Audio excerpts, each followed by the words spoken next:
Salvete omnes. Let's continue with the Aeneid, Book 2. Sic factus validis ingentem viribus hastam, in latus inque ferri curum compagibus album contorsit, stitit illa tremens, uteroque recuso, insonuere cave gemitumque dedere cavernae. Thus having spoken, he threw a huge spear with strong force into the belly, latus's side, into the side, and into the belly, curved with fastenings, of the beast.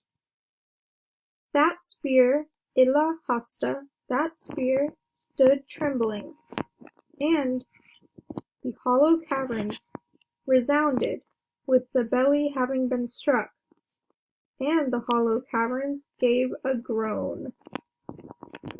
Now over here, utero recuso, we have a clear ablative absolute.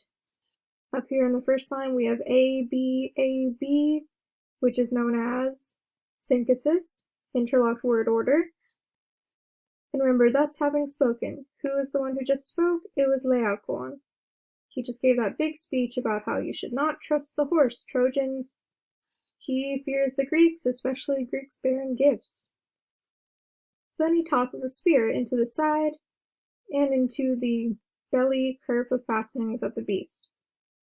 And that spear stood trembling, and now there are noises coming from the horse. It could just be the resounding sound of the spear hitting the wood, and but it does reveal the fact that the horse is hollow. You can hear that, the hollow caverns. And the hollow caverns also gave a groan. Maybe that's the groan of some men inside coming from in there, but the Trojans can't really tell, obviously, that there are men hiding in the horse. But Laocoon is trying to prove, look, I'm tossing this spear, it's hollow, but unfortunately that spear did not hit any of the men inside. Then it would have been pretty obvious, you would have heard people shouting and screaming or dying in there. So unfortunately it's not enough to prove to the Trojans that the horse is indeed a trap.